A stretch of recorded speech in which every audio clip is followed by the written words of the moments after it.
Оба. За.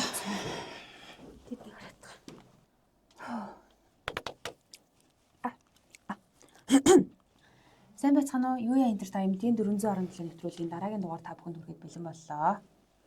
Өдрийн минь дами. За өдрийн минь дээ. Баярлаа.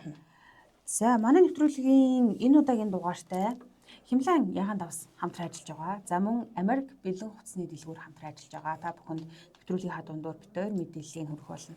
За өнөөдөр ямар хэрэг сонгож ярих гэж байна вэ? За би өнөөдөр болохоор Хятадд бас нэг хэрэг ярина. За ер нь л нэг солонгос хэрэг яриад байсан шүү дээ. За 2001 онд болсон одоо нөгөө хомроглон устгах гэж ярьдаг шүү дээ. Ямар шалтгаангүйгээр юм дэлбэрэл зохион байгуулсан. Хүний талаар ярих гэж байгаа. Тэгээ одоо Хятадын түүхэнд хамгийн том цуст аллах гэж бүр байсан юм байна. Тэмдэглэгдэж үлдсэн. Бүгд хэр нөлөө олоогүй юм аа гэжээ. Яагаад гэдгсэн энэний одоо нарийн шалтгааныг л ярьж өгөх гээд байгаа юм л да. Тэгээ энэ дээрээс энэ хэрэг дээрээс би одоо нэг зүйлийг яг ойлгосоо гэж байна. Одоо нөгөө нэг юу гэдэг сургуулийн бүлэг гэж ярьдаг шүү дээ. Хүнийг нөгөө гадаад харагдах байдал, өмссөн зүйлсэн, гэр бүлийн орчноор нөгөө нэг шалтгаалж бид нэгэндээ нэг хоч өгдөг шүү дээ. Чи тийм байд. Тэр хоч эцсийн эцдийг аллахын шалтгаан болсон. Тэр угаасаа яг өсвөр наснд ялангуяа бүр амар хэцүү тастай. Юу намайг нөгөө өсвөр настай комбо панда гарч ирсэн. Тэгээ манай байрны нэг банд намайг комбо панда гэж шоолдог гэсэн чинь. Би ерөнхийдөө багаас нэг жоохон тийм нөгөө махлаг байхгүй юу? Юу нунган махтаа гэж ирдэг шүү дээ. Тийм. Тэгсэн чинь тэгээ комбо панда гэж хочилдог байсан. Би тэнд амар имзгэлдэг байсан. Гэтэ гаднаа ерөөсөө тэгж нөгөө имзгэлдэг байдал ярьлаа. Харагдгүй тийм. Тоохгүй байгаа юм шиг ингээл хөвтөлсэн л та. Гэтэл имзгэлдэг байсан. Яг үнэ. Би ч нөгөө үеийнхнээс өндөр юм байсан болохоор айгу тэмээ гэж дуудулдаг. Тэгээ тэрэндээ нэг ч бас юм дуртай байгаагүй. Тэгсэн чинь тэр чинь нөгөө зарим нэг хүндээ бүр бага наснд шарах үлдээгээд тэг явсаар байгаа нөгөө нийгмээс өөрийгөө тусгаарлах эмгэг гэж юм байдаг шүү дээ. Тэр үсээд ийм бос юм бэлээ. За тэгэхээр энэ хэргийн дэлгэрэнгүй та бүхэнд танилцуулъя тийм ээ. За 2001 оны одоо Хятадд 3 сарын 16-ны өглөө эрт үүрийн 4 цагтахгүй одоо 4 өнгөрөөгөө цагаас хойш Хэбэ мужийн Шижанжуан гэж байгаа хотын орон сууцны байшингуудад маш хүчтэй дэлбэрэлтүүд болсон. Бүр ингээд дараараас дэлбэрэлтүүд болж гисэн. Энийг болохоор орчин үеийн Хятадын түүхэнд хамгийн том цуст аллах гэж нэрлэдэг байгаа. Яагаад тэгэхээр энэ дэлбэрэлтээс болоод 108 хүн амиа алдсан. Аргагүй дэлбэрэлтээр нураал ингээд ороод ирж байгаа. 38 хүн шархацсан байдаг. За удалгүй энэ дэлбэрэлтийн одоо нэг сэжигтэн тийм ээ. Нэг удаан хол цухтаа чадаагүй баригдсан. Тэгээд баригдахад энэ сэжигтэн болохоор тухайн үед 41 настай, сонсголын бэрхшээлтэй, ажилгүй, өмнө нь ямар нэгэн гэмт хэрэгт холбогдож исэн буюу их бага хэмжээгээр гэмт хэрэгт ингээд холбогдож исэн Жин Ручаа гэдэг хүн байсан. Ингээ баримтлагдсан. За тэгээд шүүх хурал мэдээж болсон. Шүүх хурал болоод мэдээж энэ хүнээс одоо яагаад энэ хэргийг хийх болсон тийм ээ? Шалтгаанаа дээрээ асууж байгаа юм л да. Тэнгүүд гэмт хэрэгтнүүдийн бага насны амьдралыг илүү судалдаг шүү дээ тийм. За яасан бэ гэдэг ингээд яагаад энэ аимшигт хэргийг үлдэх болсон бэ гэж судалсан чинь за энэ Жиний хувьд болохоор ямар учиртай юм гэхээр бага насны травма сэтгэл зүйн гэмтэл, за хүчирхийллийн хандлага, за энэ нь ингэж гүнзгийрч явсараагаад сэтгцийн эмгэг нь одоо энэ олон хүний амь насыг хөнөөхөд хүргэсэн гэж үзэж байгаа. За бага нас гээл тэгэнгүүт одоо хүмүүс ярьдаг шүү дээ. Яг яатсан гэдэг тэгэнгүүт маш хүнд хэцүү хүүхэд насыг өнгөрүүлсэн юм лээ л дээ. За Жин Ручаа болохоор 1960 оны 12 сарын 7-нд Хятадын Жансун мужийн Сучан шанд төрсөн нот төрсөн. За бага нас нь бол үнэхээр тогтургүйсэн.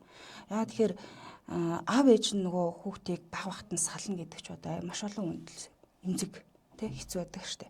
Ингээд аав ээж нь салсныхан дараа болохоор за нэг 7 орчим 8 хүрэхийн үед нь аав ээж нь салсан юм билээ. Ингээд 8 настайгаас эхлээд ээжтэйгээ хамт өөр тийшээгээ нүвгээд за тэр нүсж очисон газрынхаа бага сургуульд сурсан юм билээ л дээ. Тэгээ ингээд суралцахаар болсон. За гэтэл 9 нас хүрээд яасан гэдээс 8 нас хүртлээр бол энэ хүүгийн амьдрал яг ээж аав нь салцсан ч гэсэндээ айхтар тийм өөрчлөлт гараагүй явж байсан. Гэтэл 9 хөрөнгөт өндөр хэмээр халуурч гэлсэн баг. Учир зүггүй ингээл халуураад нилээ юм болоод байсан. Гэтэл одоо тухайн үед нь ээж нь юу байсан маа л да. Нэг айхтар нөгөө эмнэлэг мэлгэрээгүй. Одоо бидний нөгөө хамгийн том асуудал шүү дээ. Гэртээ дур мэдэж имчилдэг. Тэ гэрт байгаа эмээ өгчдөг гэдэг ч юм уу. Тэ эмнэлэгт үзүүлээгүй. Ингээд удаа явцсан баг. Гэтэл энэ халууруулалт нь хүндэрсээр агаад чихний дунд эсхийн өрөвсөл болцсон. Йehudi. Тийм. Ингээд дүлгэрэгт хүргэсэн шалтгаан ерөөсөө энэ халууралтаас болсон байгаа байхгүй. Чих гэмтчихэд халуураад исэн юм мэдгүй одоо ханаад идэх ч юм уу тий. Оншлоод ингээд яваад байсан. За хамгийн харамсалтай нь нэлээд хожуу ингээд эмнэлэгт хүргэгдснээсээ болоод насан туршдаа сонсголын бэрхшээлт болсон. Амар юм аа. дунд чихний өрөвсөл чи амар шүү дээ. Тэгээ хатгаж матгаж хүүхдээ зовирлдгүйсэн юм бата. Би сая нэг хэсэг нөгөө дунд чихний өрөвсөл болоод яа жирэмсэн болоод тархлаа унуугууд тийм болчт юм билээ шүү дээ. Тэгээд бүр амар зовиртой билээ. Үнэхээр амар. Тэгээд халуурхан гэсэн амар өндөр хэмээр халуурт юм. Тийм шүү дээ. Тэгээ өндөр халуураад ингэнгүүт нь ээж нөгөө имлэг мэмлэг тэр авд нь байхгүй. Тэгээд энэ уушч айгу ядуу амьдарч ирсэн учраас хөөе чимээгүй ээж да. Орж ирж байна. За. Яг нэг хэсгээс нь. Тэгээд энэ хоёр ч нөгөө маш ядуу амьдарч ирсэн учраас ээж нь тухайн үед шууд имлэгт очиж байгаа байхгүй. Тэгээ ингээд хүндрүүлсэн. Тэгээ насан туршдаа сонсголын бэрхшээлтэй болчихж байгаа юм л та. За энэ сонсголын бэрхшээл одоо тэг босноосоо болоод үеийнхэнтэй харьцаж байгаа болсон. Нөгөө ичин зовн те одоо нэг хүсэндээ нийгмээс тусгаарлагдаж ингэж ганцаардмал хүн болж эхэлж байгаа. Яг ингээл амн ангалцаалаад тэ юу яриад байгааг нь ойлгохгүй тэрийг илэрхийлж чадахгүй хүүхд ичдэг шүү дээ. Яг юм болсон. За үеийнх нь болохоор энийг нь далимдуулаад буюу энэ хүүхдүүд яг юу тохиолдсныг нь одоо нарийн мэдэхгүй шүү дээ. Тэгээ нэг 9 саравтай хүүхдүүд гэх тэгэнгүүт нь хөөе дүлээ ингэж л дууддаг байсан. Ерөөсөө энэ хүүхдүүд нэр байхаа болсон. Тэгээд одоо юу гэдгийг өөрийнх нь дууддаг дүлээл гэдэг юм хочтой болцсон юм билээ. За тэгээд энэ сонсголынх нь бэрхшээл дээрээс нь нөгөө ээж хүү хоёр чинь хэцүү амьдралтай байсан учраас нөгөө байнгын хувцас солиод авах ч гэдэг юм уу те олон хувцастай ач байгаагүй тэгээд байгаагаа л өмсөд ингэ явж идэг байсан. Гэхдээ хүүхдүүд юу шаалдаг байсан юм бохоор нөгөө нийгмийн давхаргаар нь бас ялгуурлан гадуурхдаг буюу дүлий дээрээс нь ядуу байлын хүүхд гэж аяг гэж тусгаарлаж ялгадаг байсан юм байна л та. За ингээд үеийнхэнтэйгээ харилцаж чадахгүй дээрээс нь байнга дээрлгүүлдэг байсан.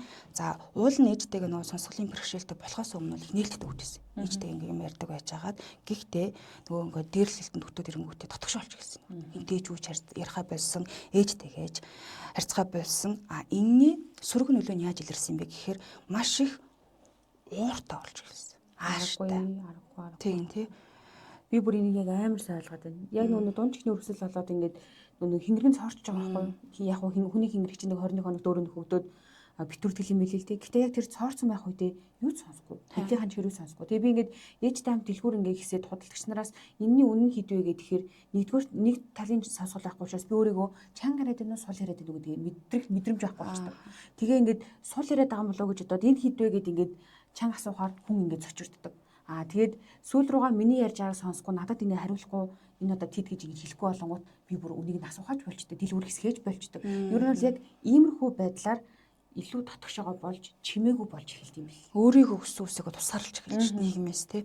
Яг л юм болсон. За тэгээд ууртаа уцаартаа босныг шалтгаан нь үеийн хүүхдүүдийн дээрлэлт буюу байнгын зодуулчнууд үлдгээс нас болсон байгаа юм л та. Ингээд сургууль явах дургүй болж эхэлсэн.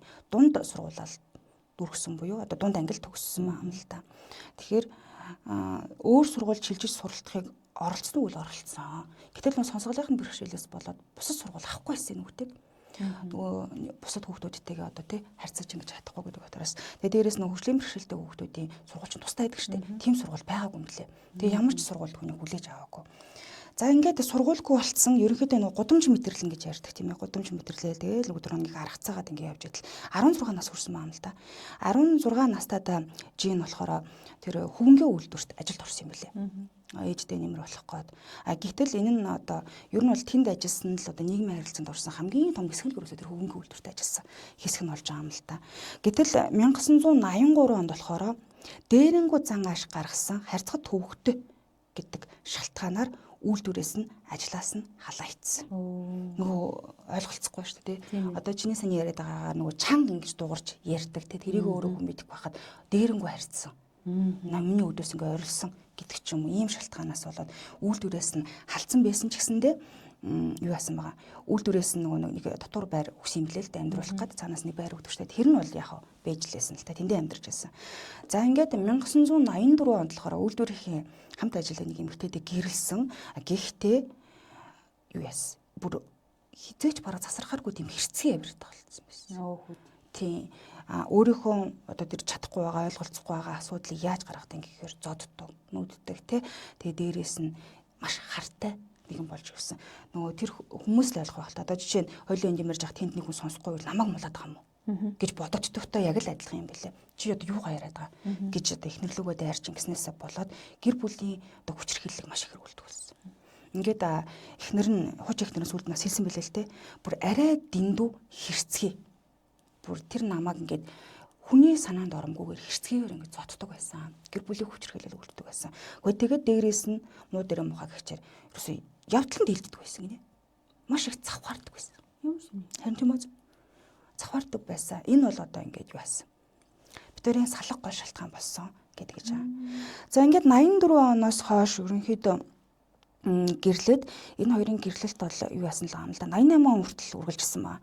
Ягаад гэдсэн чинь 1988 онд жин одоо бэлгийн хүчирхийллийн хэрэгээр 10 жилийн хорих авсан. Бүр өвдөрч тусчаад энэ хүн амар юм утгаа алдчихсан л гэсэн үг л дээ.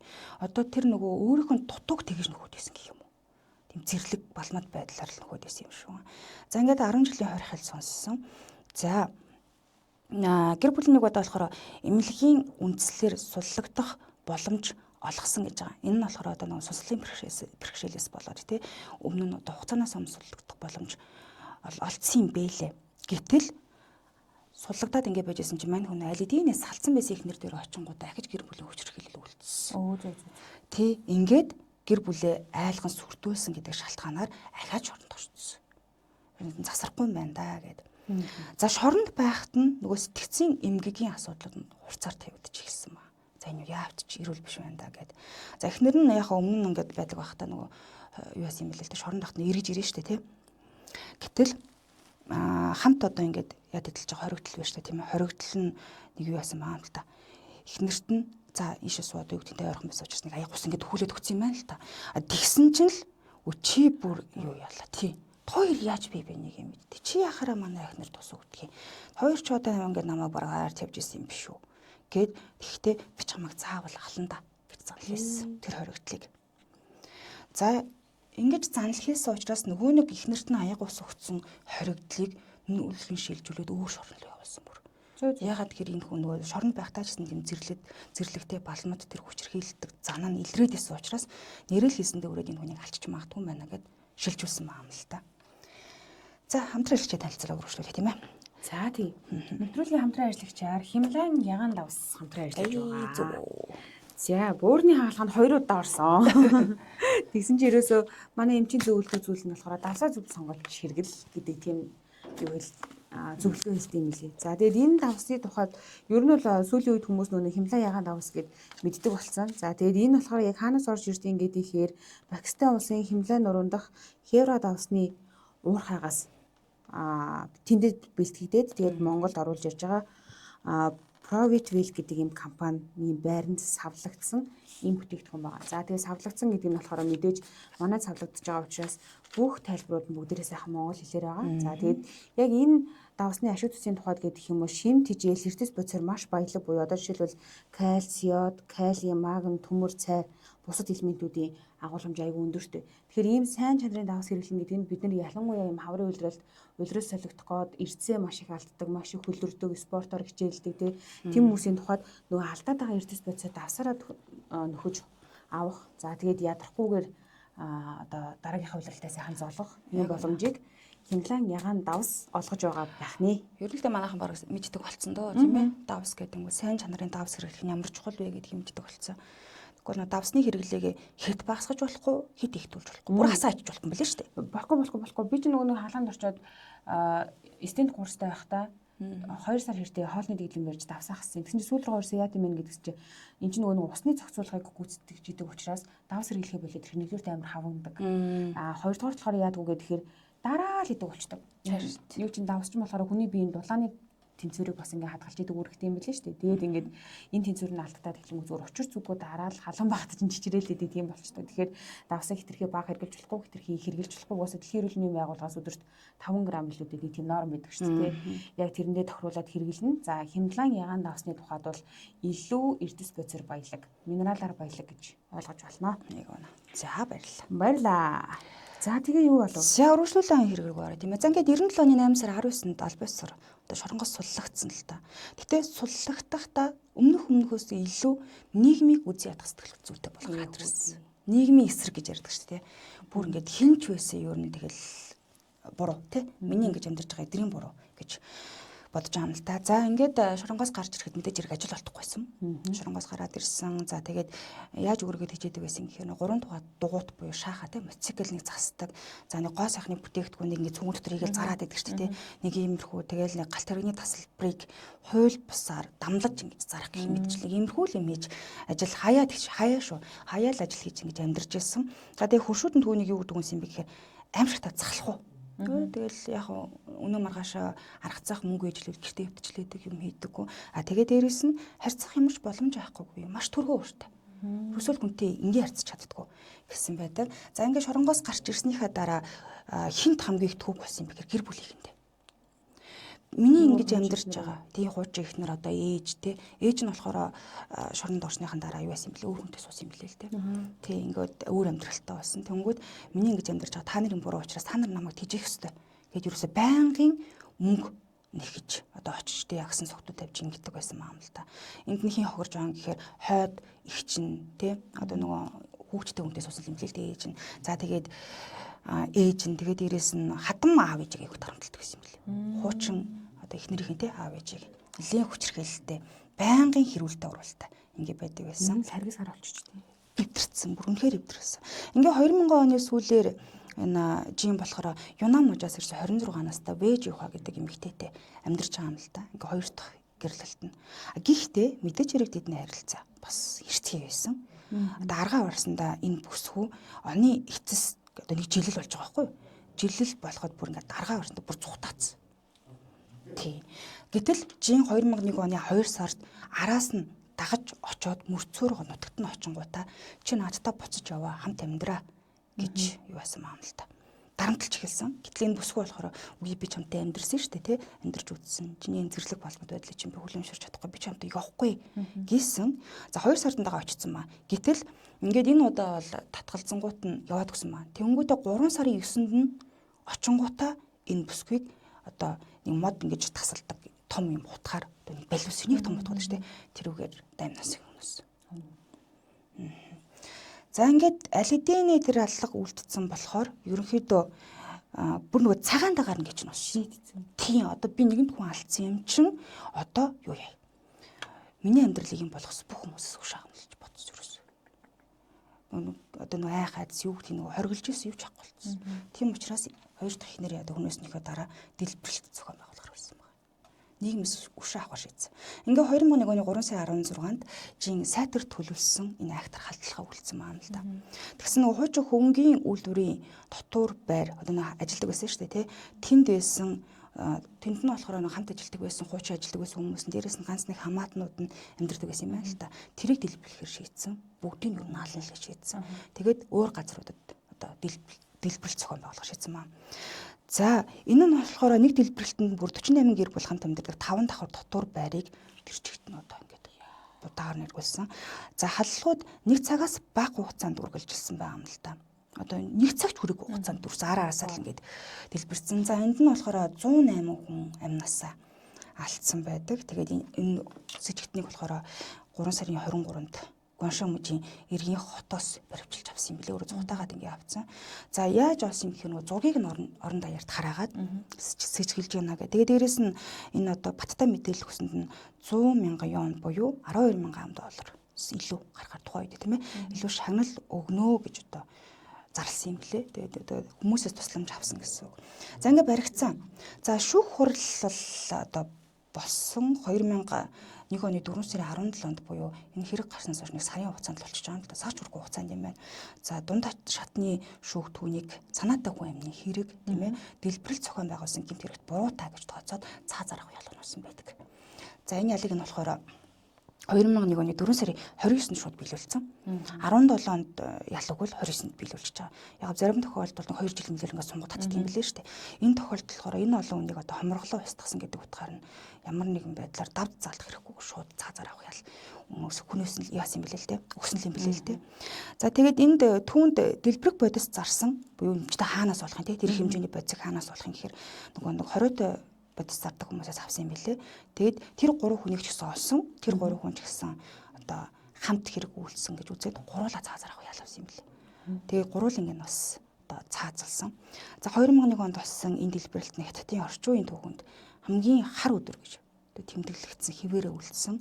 Тэгээ энэ болохоор нийгмийг үзий ядах эмгэг, нийгмээс тусгаарлалт, за хувийн дургуутсал буюу те одоо тэр эмзэг байдлаасаа болж дооглож гадуурхагдсан байдал одоо ийм аимшигтай хүчрхийлэлд хүрч болдгиймаа гэдгийг харуулсан хэрэг болсон гэж үздэг юм билээ. Айхтар юм аа. Тэгтээ яг ингээл нөгөө эргэн харахаар нөгөө баамсын хамгаалгыг яг ийм байдал руу хөтлөөл нэрнгээсээ ингээд бодоход тийм дээжин буруу болох тодорхой хэмжээгээр байгаа байхгүй тийм хүүхдийн эмнэлэгт үзүүлэхгүй дүлий болгочихж байгаа. Тэрнээсээ болоод нийгмээс тусгаарлагдаж эхэлж байгаа. За тэгэл яваа яванд асуудлууд нь араараас ундарсаар байгаа бол эргэн тойрны хүрээлэл дундаа чигдээл гадуурхтаа сүулдэ бүр ингээд харилцааны асуудалтай доголдолтой болол нэг ингээд явчихаар буцаж нөгөө нэг юм хэвийн бишэлтийг байна тийм юм болох амьдрал руугаа орно гэдэг бол амар хэцүү. Зүгээр энгийн хүн бол засарч ч юм уу тий засан хүмүүжүүлж магадгүй гэхдээ яг сонсголын бэрхшээлтэй засгаар хэсэгтэй хүмүүсийн тухайд бол буцаж яг ингээд нэг юм засарна гэдэг нь айгүй хэцүү юм шиг харагдав. Яаж нэг бага наснаас буюу 9-өөс хойш ингээд сонсголын бэрхшээлтэй болж бүр хэцүү байх шүү. Тэгээд ерөөсөө л өдрөөр тусам зэрлэг осооргаал тэгэл яасын нөгөө хоёр дахь найз бүсгүйгээ халаал ерөөсөө шийдсэн байхгүй. За окей одоо би тэгвэл бүгднгээс нүшээ авч ерөөсөө энд нийгэм буруутай гэж үзсэн маа. За өнөөдрийн хэргийг номон хятад хэлний сургалтын төв орчуулан хүргэсэн. За эдний сургалтын төв болохоор юу байт юм бэлээ? Хятадд нөгөө нэг вакуум сургалт гэж ярьдаг шүү дээ. Вакуум сургалт одоо явуулдаг. Нэг сарын хугацаанд бол хүүх хот руу аваа явчихсан билээ хүүхдүүдийг. Тэгээд вакуум сургалтанд ингээ явахаар юу байт юм бэ? Зөвхөн нэг сарын хугацаанд дандаа хятадаар ингээ яриад байгаа хүүхд бол тундаагүй сураад ирдэг гэж шүү. Би одоо нэг томьёогоо 5 сард бишээ 6 сард хүүхдүүд хичээл амархаа явуулдаг юм уу санаатай ойлгоод. Тэгээ одоо ер нь энэ мэдээллүүдийг 3-9 дугаар ангийн хүүхдүүд хичээл айлнаас шууд орчуулаад явуулаад байгаа гэсэн үг. Лаг орчуулдаг болж юм билээ. За нэг юм харамсалтай хэрэг байна да. За миний ярих байгаа хэрэг. За хэрэгээ ярьж байгаад хоёлаа дундуур нь хамтран ажиллаж байгууллагад танилцуулъя тийм ээ. Миний ярих байгаа хэрэг дандаа би ер нь бол дандаа шүүгцгийн минээс хэргийн шийдэгдсэн тэгээд ийм шийдэгдсэн хэргийн протоколыг авч хүргэдэг дандаа Монгол болж байгаа. За Монгол болж байгаа гэдэг утгаараа би энэ хэрэг гарсан он сарыг 1-р өөрчлөн за 2-дугаарт зохиомол нэршил өгнө ялтан шүүгдэж хөрөгч хинч хийсэн тий. За тэгээд дээрэс нь үйл явдлыг нь яг ингээд нөгөө болсон чигээр нь за хитрхи амар байх юм бол баг зэргийн нөгөө мэдүүлгийг нь энэ тэндээс нь хасах маягтайгаар хүргэдэг. За өнөөдрийн энэ хэрэг бол яг ялтны өгсөн мэдүүлгээс дундаас нь зарим хэсгийг нь яг ингээд үнэхээр би уншихгүй байхгүй бол хитрхи амар хэрцгий ийм зүйл байсан. За ямар хэрэгээр хачаа гэхээр хамдран амьдрагчаа мөчлөөд цогцыг нь шатаасан ийм хэрэг гарсан. За энэ хэргийг болохоор 2017 онд гарсан гэж он сарыг нь өөрчилж байгаа юм. За тэгээд зохиомол нэршлэр шүүгдэгч Жамбал гэдэг хүн хамтран амьдарч байсан эмэгтэйгээ хөнөөгөө цогцыг нь шатаасан ийм хэрэг толбогдсон. За шүүгдэгчийн тухайд буюу ял авж байгаа энэ ялтны тухайд гэдэг юм бол Монгол улсын иргэн 1980 онд төрсэн эрэгтэй бүрэн дунд боловсролтой хүнд машин механизмын оператор мэргэжилтэй эрхэлсэн тодорхой ажил ерөөсөө байхгүй ам бүл 3 өмнө нь ямар нэгэн яш шийтгэл эдэлж байгаагүй хэрэг хариуцах бүрэн чадвартай ийм хүн байгаа юм. За тэгээд хамгийн түрүүнд Жамблын мэдүүлж байгаа мэдүүлгээр хэрэгээ эхлэе гэж бодсон. За мэдүүлэг дээр нэг гэсэн би хэрэг болсон өдрийг сайн санахгүй байна. Битээр нийлээд 2-3 хоног дараалж архиулсан. Би архиууж байгаа тухаангүй болоод унтаад өгсөн. Намаа нэгсэрсэн чинь хохирогч хажуу талд хүнжил дэвсэд хэвтчихсэн. Би дуудсан чи ерөөсө хөдөлтгөө. Тэгээ босож очиод цогсон чинь бөөлжс амаар нь сагцсан байсан. Тэгээ гар нь аягүй хөтөн. Би ам хамрын бүүлцгийг нарчаад дуудаад үзтэл ерөөсө хариу хөдөлгөө. Тэгээ тухайн үед цээжин дээр нь дараад хүлээж үзсэн чинь хариу үзүүлэхгүй болохоор найж болмогдаад ширээн дээр байсан архийг би авч уусан. Би уяа байхаар нь толгоондоо хийж агаад хоолоогоо боогоод газар суутал ухаан алдаж унсан. Ахиад сэрээд харахад уяа тасарсан байсан. Би арх нэмж уугаад уйлаад сууж исэн. Тухайн үедээ нэмж арх уусан болохоор зарим зүйлийг би сайн санахгүй байна. Би хохирогчийн амиг бол хорлоогүй. Бид хоёр нэгнийхээ амьд хүрэхээр асуудал ерөөсө болоогүй.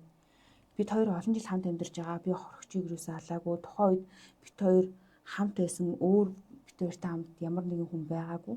Гэхдээ би гин бурууга хөлийн шөөрхөн өмгөөлөгч нар надад илүү ийм юутай хэрэгтэй гэж үзсэн учраас би гин бурууга хүлээж байна. Гин буруу дээр маргалдах зүйл байхгүй. Юу сүгэн би халаагүй. Гэтэ өмгөөлөгч хүлээ гэсэн болохоор хүлээж ингэж байгаа юм байна. Хүлээж ин гэд энэ мэдүүлгийг болохоор яг нөгөө мөрдөн байцаалтын шатанд. За хэрэг чинь нөгөө мөрдөн байцаалтын шатнаас дараа нь шүүх рүү шилжин шүүхтэр очиод дахиж мэдүүлэг өгнө гэдэг олон дараалттай шүү дээ тийм ээ. За мөрдөн байцаалтын шатанд бол ийм мэдүүлэг өгсөн байгаа. Тэгэхээр энэ мэдүүлгийг ингээд аваад үзэх юм бол бит хоёр хамт олон хоног архиулсан. За тэрнээс ирсэн чинь бүүлсэндээ хахаад нас орсон байсан. Тэгээ би нэмж архиулсан. Өөрийгөө боомлох гэж оролцсон. Тэр бүтлгүүтэйгөө би сэрсэн, нэмээд архиулсан. Гэхдээ би түүнийг алаагүй ч гэсэндээ гимураагаа хүлээж гинэ гэдэг ийм утгатай мэдүүлэг байгааз. За тэгээд энэ амар хэрэг яг яагаад гарах болсон бэ? Юу н хаанаас эхэлтий? Яагаад үтсэн? За тэгсэн чинь хохирогчийн хууль ёсны төлөөлөгч болох том охин зохион бол нэршлэр заяагийн мэдүүлэг байгаа юм л да. Ээжтэйгээ сүүлийн 8 жил би хамт амьдарч байна. Ээж маань 2006 оны хавар Солонгос улсаас ирээд 2 өрөө байр аваад охинтойгоо хамт хүнсний дэлгүүр түрээсэж амьдардаг байсан. За энэ хугацаанд ямар нэг харигтарс хэрүүл орвол бидний амьдралд байгаагүй. Ээж Солонгосоос ирээд жолооны курс сурахаар болсон. Тэгээд жолооны курст явж байхдаа Жамбал гэдэг хүнтэй танилцсан юм байна. Тэгээ охиных нь мэдүүлгээр болохоор жолоонд яваад ирэхдээ хэд удаа арх хүнэртүүлсэн ирж исэн тохиолдол байдаг гинэ.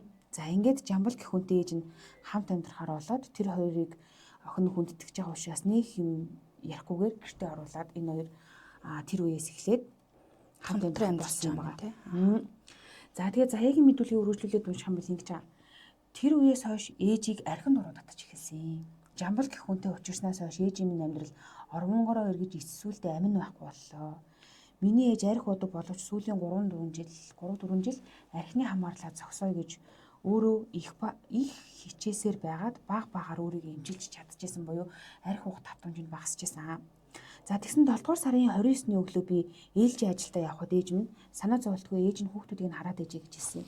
Би ажилдаа юу ч бодлого сууж явах үед Жамбал ах Ганбат гэдэг найзтайгаа гэрийн гадаа ирээд ээжийг дуудаад авч явсан байдаг. 7 дугаар сарын 29-ний өдөр. За ээж минь гарахтаа цүнх бүх зүйлтэйгээ гардаг. Харин тэр өдөр гарахтаа зөвхөн гар утсаа мөн миний 3 настай охины дагуулаа гарсан байдаг. За энийг би айгүй учиртай гэж боддог. Хоёр эрэгтэй хүнтэй уулзах үедээ нэрээ хэлж мэдгүй жоохон хүүхдийг дагуулж гарсан шалтгаан нь гэртээ эргэж орж ирэх зорилготой байсан болов уу гэж би нэг удааргүй тий. Тий, ер нь бол хальт гарчаад байгаа дэр идаал гэж иймэрхүү байдалтай гарсан юм болов уу гэж би боддог гэж. Тэгээд Ганбат гэх хүн үгийн солиог миний ээжтэй билүү, ганцаараа билүү хар архийг нь уусан байдаг. Тэр архийг ууснаар ээжийн минь миний гэрээс санаатаагаар дагуулж авч явсан. За би ажилласаа бууж ирээд хүүхэд ээж минь алга болчлоо гэж ирэл сурласан гэж. Ээлж ажилласаа бууж ирээд. Баянгол дүүргийн цагдаагийн хэлцэд би айгүй гомдолтой байгаа. Би ээж хүүхэд минь алга болчлоо гэж хэлсэн. Ихэнх үедээ би хүүхэдтэй маш их ач холбогдол өгөөд миний охин юм хэлж чадахгүй 3 настай. Харин ээжигээ Жамбалтаа уулзсан гэдгийг бол гадралж исэн. Тэгээд Жамблыг арх уухаараа ямар хэрцгий авиртай болдгийг мэддэг учраас хүүхдэд маань ямар нэг юм болчихоо дэ гэж амар их хайж исэн. Тэгээд тэр өдөр хүлээж аваад цагдаагийн байгууллагад хандаад 90 сурвалжлуулах гомдол гаргасан гэж. За энэ үйл явдал 7 дугаар сарын 29-ний үйл явдал. За тэгвэл энэс 2 хоног өнгөрч байгаа. 7 дугаар сарын 31-нд шилжиж байна л да.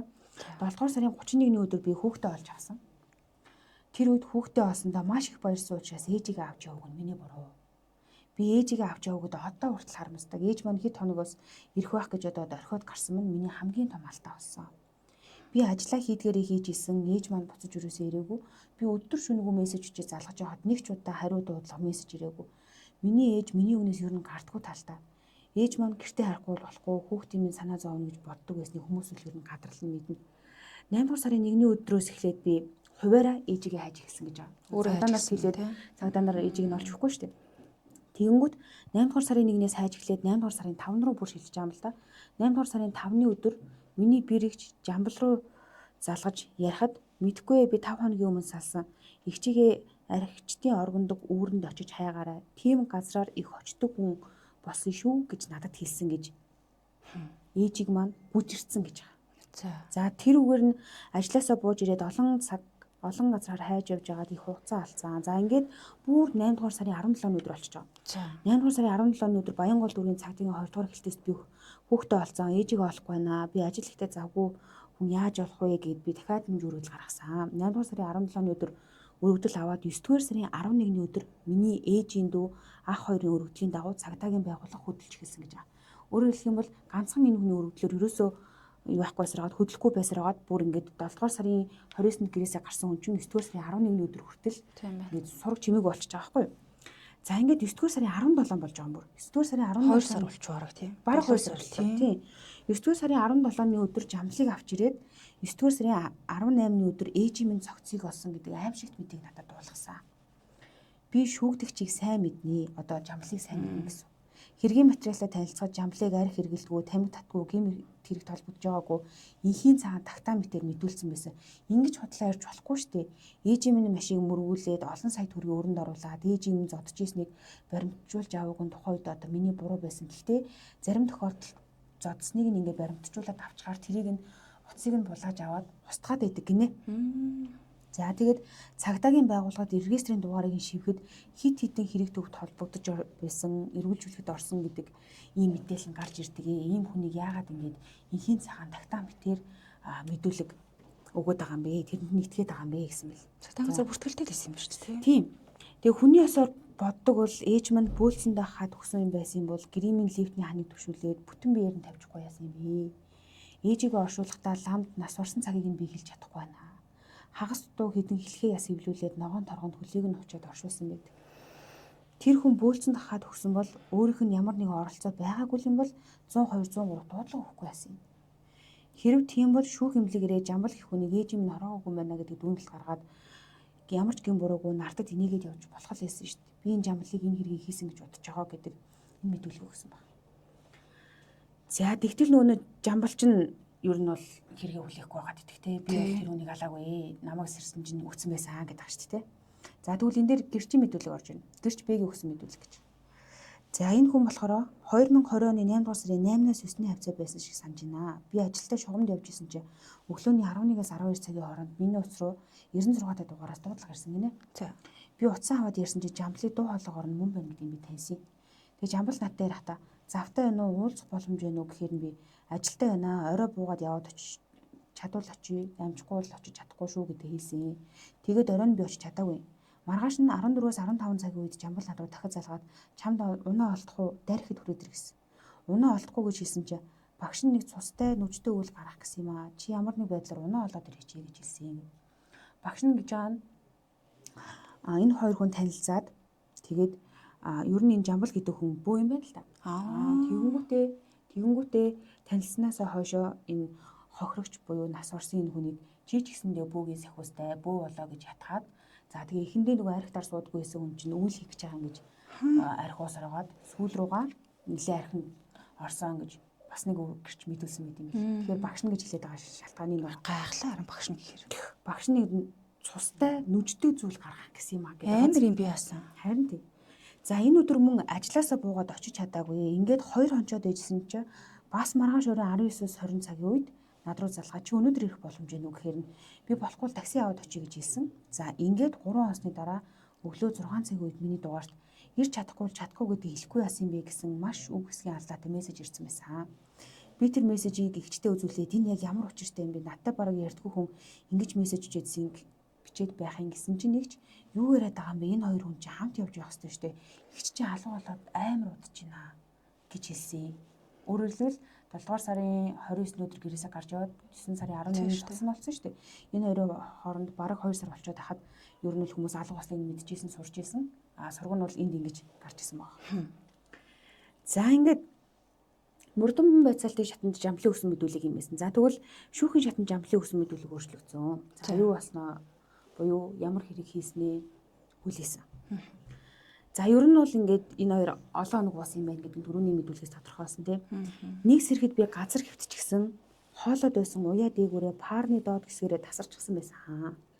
Яана гэж бодоод бодж байгаад архиа угаад талигачийн цогцыг аваачиж хаяа гэж бодоод гам бартын гэрт байсан сундаг цүнхийг аваад цогцыг хийх гэтэл багтахгүй болохоор нь галтгооны тавир дээр байсан хутганы томоос арай жижигийг нь аваад хөлнөөс нь мөчлөх гээд өвдөгний хэсгээр нь салах гэсэн чинь хутгад хэлэхгүй байхаар нь хамгийн том хутгийг аваад эхлээд зүүн талынх нь өвдөг мөчөлсөн гэж. За ингээд эндээс хойших мэдүүлэг маш амар учраас би нэг хэсгийг орхисон. За ер нь бол ойлгомжтой юм байна. Тийм энэ үйл явдал юу болсон гэхээр цогцыг хаях гэсэн чинь багтахгүй байсан. Тийм учраас хэсэгчилж мөчөлсөн баг. За ингээд мөчлөөд цүнхэнд хийж үзсэн чинь багтахаар нь цахилгаандаад гадуур нөгөө цахилгааны утсаараа нэг ороогоод хүнжил хевс хоёроо нэг нэгээр нийлжиж байрны уртлын хогийн зэг дээр явж хайсан. Саарлангийн Японд тэрэг бариад жолоочоос нь хөдөөнөөс мах ирсэн юм аа. Баян шүү орё гэд байранд аваадсан. Мах ирээд татах үү. Цүнхтэй цогцсон аваад машины багажинд хийжсэн чинь багтчихна. Тэгээд 70 давхрын эсрэг талын сод монгол шиг санаж ийна. Колонкоос 5 литр бензин усны савнда эмгтэй түгөөч хийсэн би гууж авсан. Жолооч замдаа явж байхдаа муухай өнөртэй дайна гэхээр нь хоньны мах муудсан байна. Шатаач хайхгүй болохгүй улааны бузар гэж нэг юм байдгийг ах нь өөрөө бөө гэж хэлсэн. Би наа тавиараа эргэчих гэж хэлээд дээшээ уул өксөж явсаар агаад цогцыг нь зааж өгсөн газартаа очисон. Намайг цогцыг өргөж байхад их хүнд байсан тул би чирээд доош оруудаад жалганы дээр хэсэгт 10 орчим метрийн зайд тавьж орхиод буцаж ирж машинаас бензинээ аваад за ингэж жалга руу очисон чинь ус тогтцсон байхаар нь цүнхэн дээр нь бензинээ асгаж агаад би галт тавьсан. За ингэж нөгөө мөчлсөн зогцоо тэр чигээр нь шатаач гасан байна. Энэ мэдүүлгийг шүүхэж хүн мөн үү наачаа. Амар хэрэг үлээ. За ингээд мэдээж нөгөө нэг энэ хэрэг дээр чинь шүүх эмнэлгийн дүгнэлтүүд гэж маш олон хуудас маш айхтар ийм зүйл болсон. Тэгээд энэ дүгнэлтүүдийг нэгтгэхэд үзэх юм бол ингэж байгаа. Нэгдүгээрт хэргийн газрын үзэсгэлээр жалганы зүүн талын ирмэгээс баруун тийш 2 м 40 см, жалганы хойд ирмэгээс урагшаа 45 см, жалганы урд ирмэгээс 1 м 70 см-ийн зайгаас олсон гавал цэжнээс 2 талны яс нь хүний яс байна. Хоёрдугаарт хэргийн газрын үзэсгэлээр арга яс байсан газраас ертөнцийн зүгээр урагшаа 50 м зайд 2.5-ыг үржтэн 5 см хэмжээтэй ясны хилтерхий, 10 см үржтэн 1.5 см хэмжээтэй яс нь хүний яс байна. Буюу энэ тэнд баахан байсан яснуудыг тойцсон ба шүү дээ. Тийм цуглуулж байгаа гэсэн. За тэгээд хэргийн газрын үзлэгээр арга яс олсон газраасаа дахиад баруун тишээ 35 м-ийн зайгаас хэсэг яс олсон. Энэ газраас олсон гарын буглаг шууны холбоотой яс нь хүний яс байна гэж. За ингээд хэргийн газрын үзлэгээр хураагдсан дээрх яснууд нь нэг хүнийх байх боломжтой эмэгтэй хүний арга ясны хэсэг байна. Эдгээр арга яснуудад маш их хэмжээний гэмтэл тогтоогдсон. Тэгээд хэргийн газраас хуран авсан гэх арьс зөөлөн эд нь хохирогчийн арьс зөөлөн эд байх боломжтой. Буюу амиа алдсан хүний цогцос мөн байна. За хохирогч нь заяагийн биологийн их байх боломжтой гэсэн ДНХ-ийг дүгнэлсэн. За ингээд тэнд олцсон цогцыг хохирогч байх бүрэн магадaltaй гэдгийг нь шинжилгээгээр тогтоогоод ийм дүгнэлт гарч байгаа. За тэгсэн чинь заяагийн мэдүүлэг дээр болохоор бас ингэж юм л та. Би ээжийнхээ араас амиа ордох талаар айгүйх бодсон. Тэгээд 4 хүүхэд 8 минут намайг харж байгаа учраас хэлхээ ясан дээр арьсаа тохоод хүн харахад бүтэн зогсож байна. Санаатай болон санаандгүй байдлаар ээжд минь хурж амь насыг нь бүрлгэж үе мөчөөр нь салгаж чатааснаа заагаад зогсож байсан гэмт хэрэгтэн шүүдээ наавч. Гамбат гэх хүн орон байраар хангасан унаа тэргээр үйлчилсэн хамт аригдсан.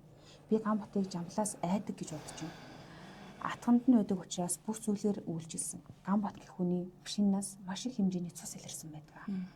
За энэ хүнийг холбоотой гэдгийг мэдүүлэг өгсөн боловч яг хэргийн шүүх шинжилгээгээр бол энэ хүн өөр газар байсан. Тогтоогдож байхад өөр газар байсан тогтоогдсон юм. Гэтэ зөөвөрсөн бол тарах гэдэг нь үү? Машинаа хэрэглүүлсэн гэдэг нэг юм үнцэг байгаа. За эсвэл тэр машинаас нь цус илэрсэн. Тэгээд тэр цусыг нь болохоор хүний цус уу, малын цус уу гэдгийг энэ шүүх шинжилгээ тогтоогоогүй юм байна. Тийм учраас энэ хүнийг яг унаа тэргээр үйлчилсэн гэдэг зүйл залтанд бол буруутгаж чадахгүй. За мөрдөгч Гамбат гэх хүнээс ямар учиртай цусны толгой бай гэдэг талаар мэдүүлэгээс аваагүй. Тэгээд 16 настай дүү маань ээжигээ яаж нас орсныг мэдэхгүй явж байна. Би маш их гомдолтой байна. Бид нар 23 сая 250 төгрөгийг хэмжилж байна. Ээжигээ хүний ёсоор явуулаагүй учраас хойдохын буйныг нь сайн хий гэж бодож бүх зүйлээ золсон. Бид нар тийм баян сэтгэлтэй хүмүүс бол биш ээ. Ээж минь тэтгэврийн насны ах トゥ олонтой. Би 4 хүүхэдтэй нөхөртөөгөө хоногийн хоолоо наан санаа л гэж явдаг айл. Хойдохын буйныг нь сайн хийх төлөө бүх зүйлээ зориулсан. 23 сая 250 мянган төгрөгөөс өөр хэмжлэх зүйл байхгүй гэдэг ийм мэдүүлгийг шүүхэ шатанд өгсөн бэл. 23 сая. Бага байна тий. Маш бага. За ингээд шүүхээс шүүгдэгч Жамблыг гэр бүлийн хүчирхийлэл үлдэж хүнийг алах гэмт хэрэг үйлцэн буруутай тооцоод 20 жилийн яг хор хялгаар шийтгсэн. За тэгээд энэ хор хялгыг хаалттай байгууллагад эдлүүлэхээр болсон. Тэгээд шүүхийн энэ нөгөө шийдвэр хүчин төгөлдөр болмогц 12 сая 706,700 төгрөгийг гаргуулад хууль ёсны төлөөлөгч заяад олгохоор шийдвэрлсэн байт юм бэл. Нөгөө 20 хэдэн саягаа ч болж байгаагүй юм тийм үү? Тийм. Ер нь бол цаашаа давж заалтаж болно гэсэн. Гэхдээ зав заалтахын тулд 23 сая төгрөгөө яг ингэж дүгнэлт баримтжуул баталгаажуулсан байх ёстой. Ер нь бол аман яриагаар бид нар 23 сая зарцуулсан гэдэг боловч баримттай тогтоогдож байгаа нь 12 сая 706,700 төгрөг юм бэ л. 20 жил бас бага яалаа. Одоо жишээ нь юу гэх юм манад тэр хуулиндаа юу заадаг юм цогцтой зөв бусаар харьцсан гэж бас нэмэгдчихдэг шүү дээ тий. За хөнөөс санаандгүй одоо хөнөөх нь хөнөөц юм байна. А тэгэнгүүт араас нь талигаа чи хүндэтгөөгүй буюу цогцтой зөв бусаар харьцсан гэж дахиад ялгуу тэмлээ шүү дээ. Манайхлаар наа чи хүн амны доонц ноцтой хэрэгэл болчих шиг боллоо. Энийг нөгөө гэр бүлийн хүчирхийллүүлж хүнийг алсан гэдэг. Тэгэд энэ заяа гэдэг эмэгтэй цаашаа дахиад зав заалдаад за энэ хүн бол онц ноцтой харгас хэрцгий аргаар хүнийг алсан гэж арай өөр зүйл ангидаг. Энэ зүйл ангаар шийдгүүлъя гэдэг юм өсөлттэй байсан боловч яг энэ хэргийг ингээд судлаад үзэхээр яг яаж нас орсон тодорхойгүй. Өөрөөр хэлбэл амьд байхад нь тэр хүнтэй зөв бусаар харьцсан уу, онц хэрцгий аргаар алсан уу гэдэг нь тогтоогдоогүй. Харин алсныхын дараа буюу цогцсон дээр нь тэр нөгөө нэг юм мөчлөх юм үйлдэл хийсэн учраас энийг бол гэр бүлийн хүчирхийлүүлж хүнийг хохироосон гэдэг зүйл ангир орж байгаа юм билээ. Заавал тэр нь юу байгаагүй гэсэн үг. Зүгээр ямар нэгэн аргаар одоо гимтээд ч юм уу тий эсвэл тэр нөгөө бөөлсөндөө хад ч юм ингээд нас орсон өвчин мэдрэхгүй байгаа энэ цогцсон дээр юу яах юм бол одоо ямар нэгэн өвчин мэдрэхгүй гэдэг нь бас нэг цогцос гэдэг утгаараа өөрөөлөд байгаа юм тий. Зүйл заалт юм байна л да. Тэгээд давж заалтаад юугаа гомдлоо авч чадаагүй. Яг л энэ хэрэгээр нь ер нь бол шүүх зөв юу байсан байна гэж үзсэн байлээ. Тэгээд ялан хിവэрээ, олгодох мөнгө нь хിവэрээ. За нэг ийм айхтар хэрэг гарсан байт юм байна. Зүгээр ягаад ч юм одоо 40 жил ингээл гинт хэрэг ярьж байгаад гадаад хэрэглэх хвчлэр ярьж байна л та. Ингээ ярихаар одоо мөчлөж ингэж гэдэг ч юм уу сонсохоор Монголд хизээж болохгүй юм шиг бодогддог шүү дээ. Амар холын тий. Үгүй ээ Монголд ийм боломжгүй. Манайхан бас ийм гэл тэгэхээр яг Монголд ийм болж байгаа гэхээр яаж гэд ингээ бүр нөгөө тоон ерөөс бууж өгдөг. Эхний хэдэн дугаар дээр би бүр ингээ өөрөө ингээ амар шоконд орчихсон гэсэн. Өөрөө шоконд Монголд ийм болт юм уу? Яана бид нар чинь ингээ ийм яг нөгөө дотроо ингээ нэг юм өөртөө амар итгэдэг хүмүүс юм байна л да. Манай Монгол хүн ихгүй дээ гэл те. Бид нар чинь арай нэгнийгээ гэдэг ийм итгэл үнэмшил байгаад байдаг. Гэтэл яг ингээд шүүх цэгийн ухаад яг ямар хэрэгүүд байна гэдээ ингээд судлаад хайгаад үзэхээр амар хэрэгүүд бол айгүйх гардаг. Тэгээ одоо бол сүүл рүүгээ баг юу ачижээ. Нэрэд баг дүүжирсэн гэдэг нь болчих нэг юу яхаа болчих. Харт нэг л хол юм санагдчих байлаа. Хол юм шиг санагдах болчих. Ер нь ийм хэрэгүүд гардаг юм байна гэдэг бодолтой болсон. Тэгээд гарна. Тэгээд ерөнхийдөө бол 417 гэдэг нэвтрүүлээ дандаа гэмт хэрэг яригддаг. Тэгээ яагаад ингэ ярьдаг вэ гэхээр сэдэх биш тийм ээ. Ингэдэг шүддүүш болж өсрэмжлүүлэх зорилгоор юунаас үүдт юм бэ те ийм болдгийм байх шүү. Одоо шинаа ч юм бол арх. Яг 100% те хамааралтай болчих чинь. Тэгэхээр гэр бүлийн хүчирхийлэл үлдснээс одоо болж гин одоо чинь хамтран одоо аригдснаас болж гин. Тэгээд дээрээс нь охины мэдрэлэг шүү дээ. Ээжигээ аваа явчихгүй яа та. Гэх мэтчлэн за ийм болдог шүү гэд ингээд сэрэмжлүүлэх үүднээс хэрэгүүдэх хүргдэг шүү. За тэгээ бас нэрээс нэмээд хууль хүчний байгууллагынхаа яг яаж харьцах ёстой, өргөдөл гомдлоо яаж гаргах ёстой. Магадгүй тэр хугацаанд өргөдөл гомдлоо гаргаад за тэрнийхэн дагуу хуулийнхан ажиллаад цагдаахан ажиллаад олсон бол 9,000 олчихж байсан ч юм билүү гэсэн тийм. Ер нь сургамжтай зүйлүүд эндээс сэрэмжлүүлэх байдлаар харах юм бол аюул олон үнцэг гэдэг. За тэгээд манай нэвтрүүлгийн хамтран ажиллагчаар Америк улсын дэлгүүр хамтран ажилласан. За танилцуулаад байлаа нэвтрүүлэг өндөрлөө. За эднийх яад ингэдсэн чи би одоо яг авсан палаж өмссөн сууж байна. Америк бил үзсэн. Материал өөр. Шаал өөр. Тийм үү. Им нэг биттэй гэх юм. Тийм. Чанар одоо материал айгуу давгүй юм билээ. Дээрээс нь нөгөө загвар энэ тэнд харагдаад идэггүй им давгүй одоо юу гэдгийг те гойго загвартай дэгжин им загвартай хувцснуучтай юм байлээ. За эдний хамгийн том давуу тал нь юу вэ гэхээр одоо нэг им загвараас юу гэдгийг те нэг сайд л ирдэг. Тэр тавхацаад тахгүй. Үгүй энэ тийм нэг олон хүн ингээ өмсөд яваад тахгүй. Тэгээ цөөн загвартай ирдэг учраас яг урдчлаад нөгөө хадгалууч бас болдгол юм билээ л те. Ингэж болно. За тэгээд чанартай тэгээд үнийн хувьд маш боломжтой. 4 үлрэл юм хувцастай юм билээ. Очиж ингээд бас нэлээд хувцас сонгож авсан. За тэгэнгүүт надад хамгийн гой санагдсан юм нөгөө нэг сайзны сонголт айгу хэцүү болчихдог шүү дээ тий. За ялангуяа XS ч олж дгүй сайз юм байна. За тэгэнгүүт XS байгаа, XL байгаа. Тэгэхэд Америк сайз гэхээр нөгөө бид нар чинь жоохон том битээ шүү дээ тий. Яг болно. Яг л бидний сайз. Бид нар чи яг нөгөө жоохон Аз талдаа хувцас үзэх гэхээр жоохон гэдэг. Дадаач гэдэг. Яг тийм. Тэгээ нөгөө урт росттой буюу тэ урт хөлтөө хүмүүс чинь нөгөө Аз хувцснууд чинь бүр болдгоо шүү дээ. Богиндоод ингээд байдаг. Гэтэл яг нөгөө Америк стил болохоор урт росттой загвар одоо хэмжээ нь бол яг сайхан таарч илээ. Тэгээд очоод юу н үзээд хараад авсан дээр эднийг болохоор хаанад ингээл King Tower-ын 122-т байрлаж байгаа. Тэгээ өдөр бүр 19-оос биш 12-оос 19 цагийн хооронд ажиллана. Бүр өдөр бүр шүү. Үний үед ямар хойсон бэ?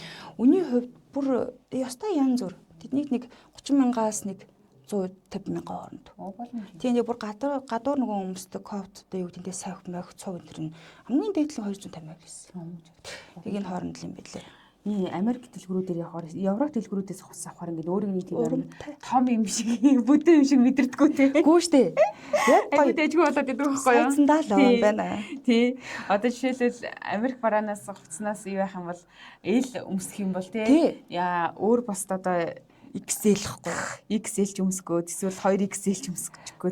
Америкаас ч XL-ийг өмсч томд чинь. Ээлээс яг ой турцсан юм уу да? Тураагүй л байгаа байхгүй. Тэр томд чинь гэж хэлэх мэдрэмж бас гоё шүү. Хувц томдол те. Юу жоохон томдоод байна баг байна.